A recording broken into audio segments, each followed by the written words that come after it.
विजय के संकल्प का मुट्ठी बींचिए और प्रचंड आवाज से बोलिए, जय श्री राम, जय जय श्री राम।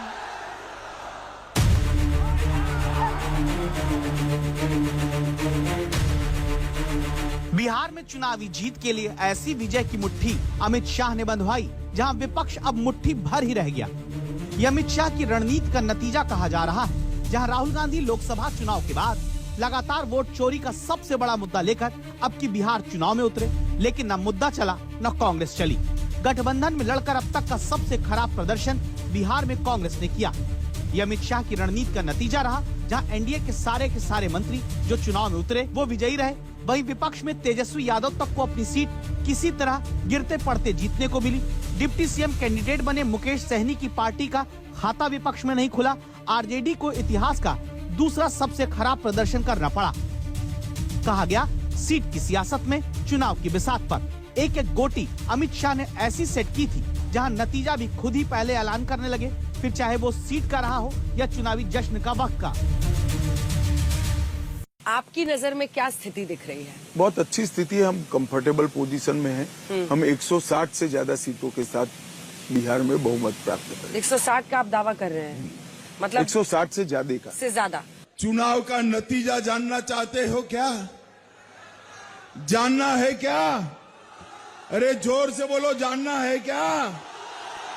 तो मेरी बात याद रखना, 14 नवंबर 8 बजे बैलेट बॉक्स खुलेंगे, मतपेटियां खुलेगी, 9 बजे मतगणना शुरू होगा और 1 बजते बजते लालू राहुल की पार्टियों का सुपड़ा साफ होगा। 1 बजने से पहले ही दिल्ली से बिहार तक, बीजेपी से लेकर जेडीयू के दफ्तर तक में दिवाली के बाद जीत की दिवाली, होली दोनों मनाई जाने लगी, जिसमें अमित शाह की रणनीति और प्रचार नीति का बहुत बड़ा जोर है। अमित शाह ने बिहार में कुल 36 रैलियां की, 33 जगह पर एनडीए की जीत हुई, 92% स्ट्राइक रेट। इसमें अमित शाह का एक बयान बहुत चर्चा में रहा, जब वो कहते थे, इन्हें जिता दो, हम बड़ा आदमी बना देंगे। सम्राट जी को प्रचंड बहुमत से जिताइए, मोदी जी सम्राट जी को बड़ा आदमी बनाएंगे, बड़ा।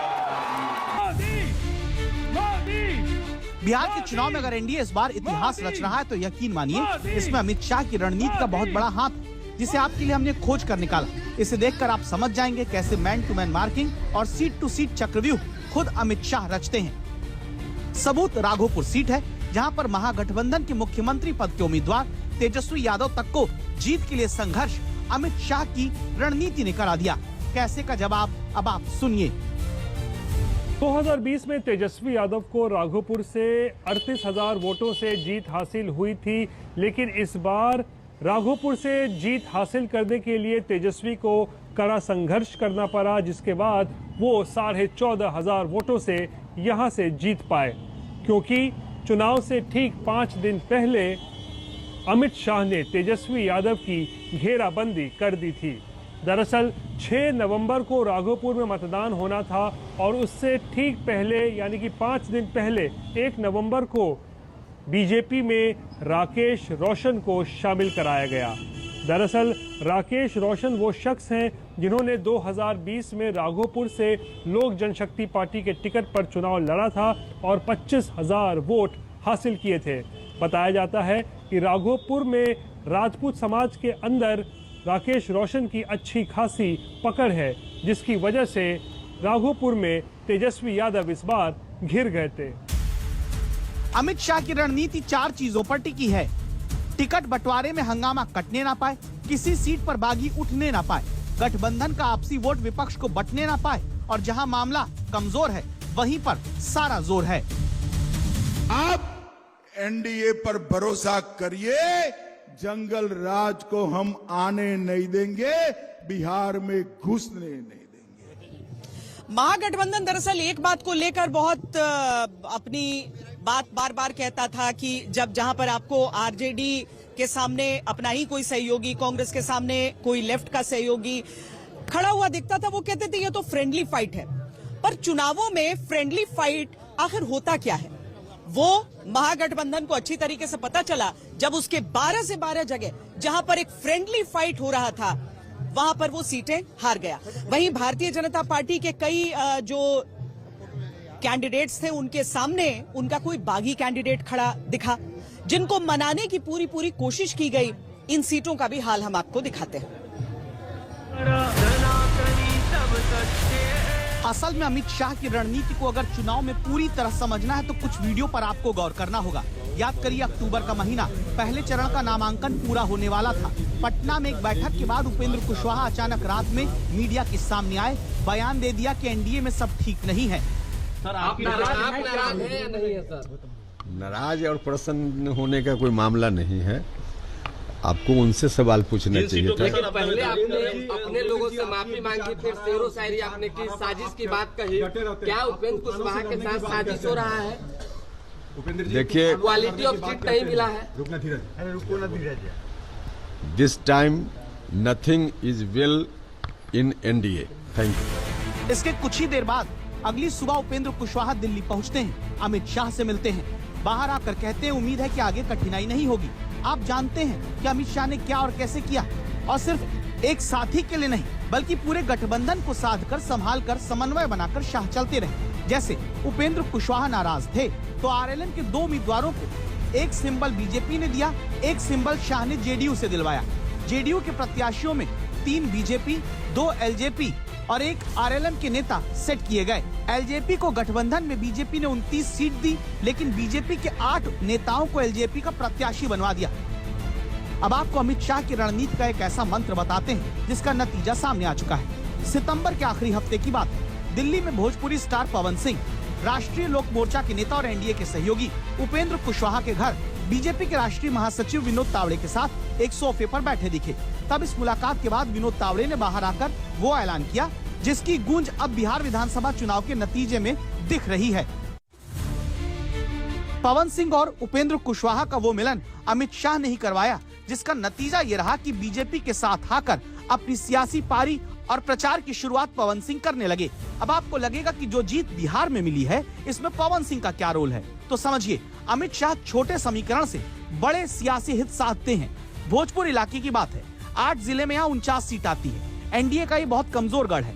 2020 में यहाँ एनडीए केवल 11 सीट जीत पाया था।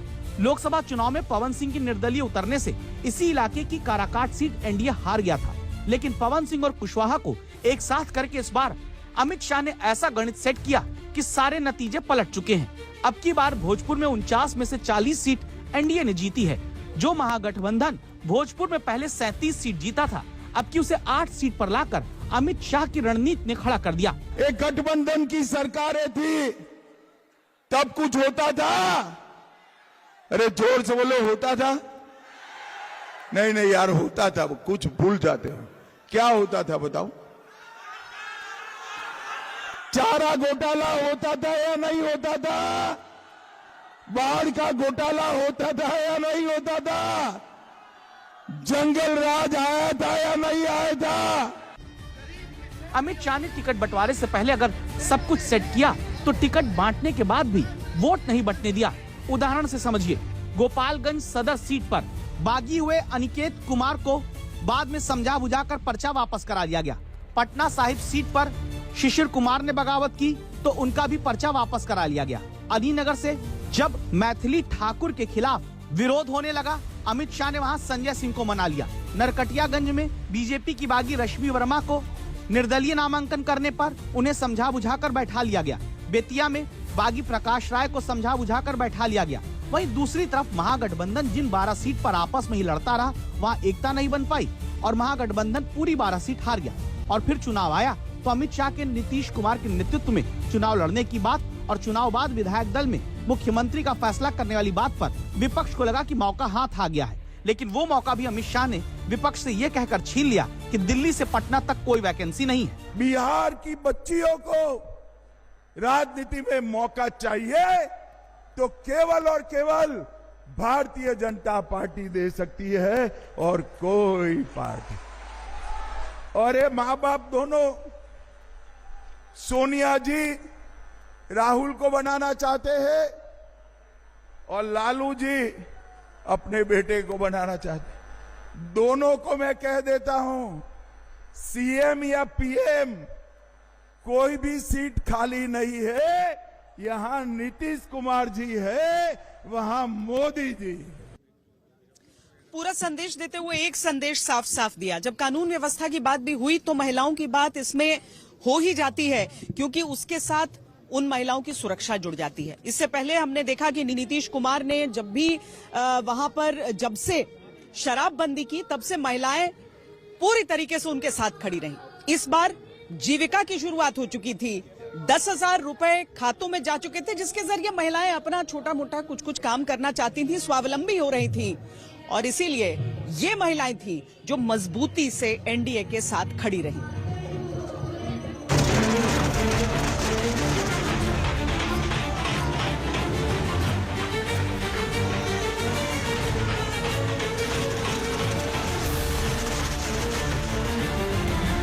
मोदी जी को धन्यवाद कहेंगे। राना माँ, छठी माँ उनका अच्छा से जीता। सभी महिलाओं को जो 10,000 रुपया की राशि जो पहला किस्त जो मिलेगी रोजगार करने के लिए, ये सुन करके सभी महिलाएं बहुत खुश हैं।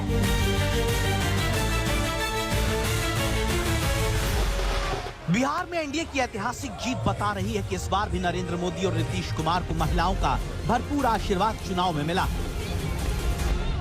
साथियों, कांग्रेस और आरजेडी बीते 2 दशक से बिहार की सत्ता से बाहर है और निसंदेह इसमें सबसे बड़ी भूमिका बिहार की मेरी माताओं बहनों की है। मैं बिहार की माताओं बहनों को विशेष प्रणाम करता हूं। आज 5 साल पहले महिलाओं को बीजेपी का साइलेंट वोट बता चुके प्रधानमंत्री मोदी ने इस बार एनडीए सरकार की वापसी के लिए महिलाओं से गुहार लगाई। नीतीश और खुद को बिहार की महिलाओं के भाई के रूप में पेश किया।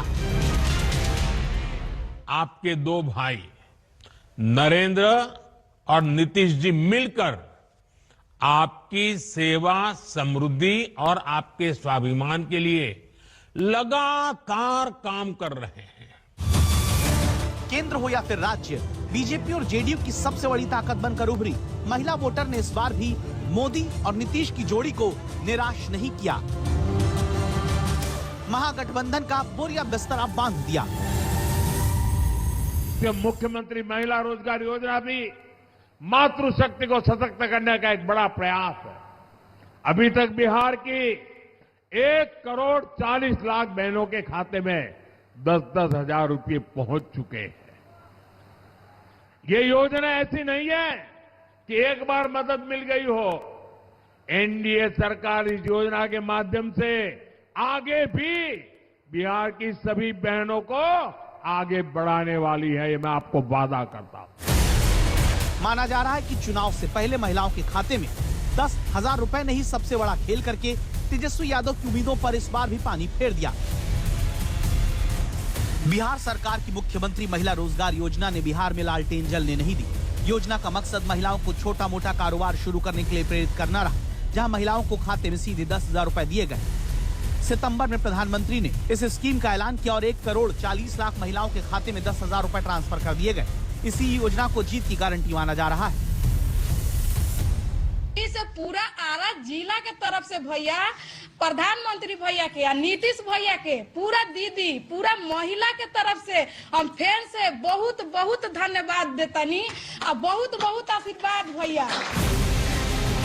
सितंबर में नवरात्रि के दौरान प्रधानमंत्री ने बिहार के लिए मुख्यमंत्री महिला रोजगार योजना की शुरुआत की, जिसने एनडीए की जीत पर मुहर लगा दी।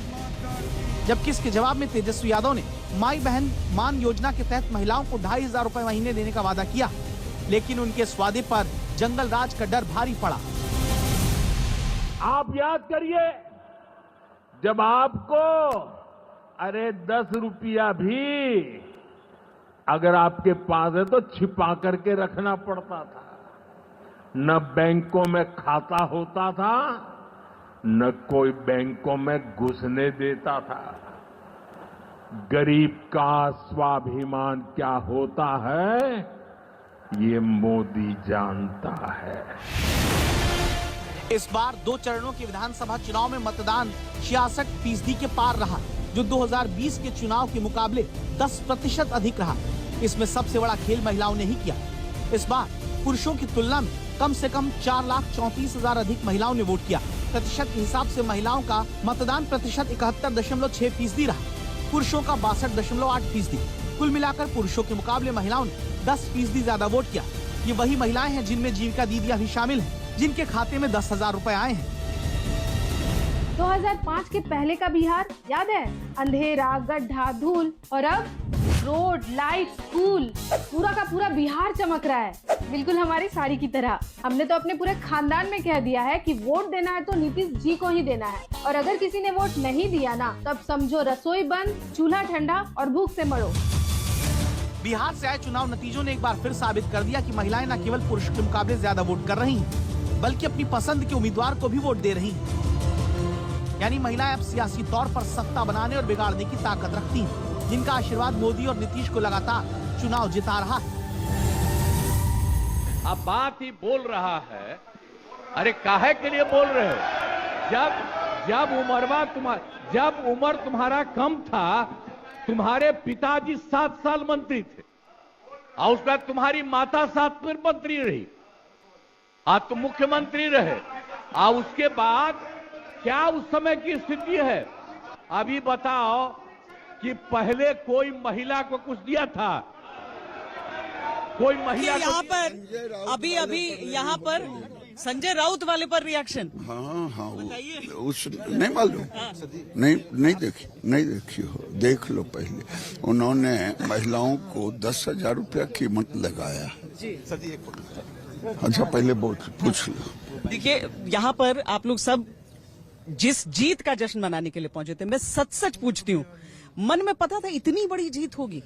शायद मेरे जैसे कार्यकर्ता, मैं जिला का कार्यकर्ता, मैं वहीं रहा बेगूसराय, हमें मालूम लग रहा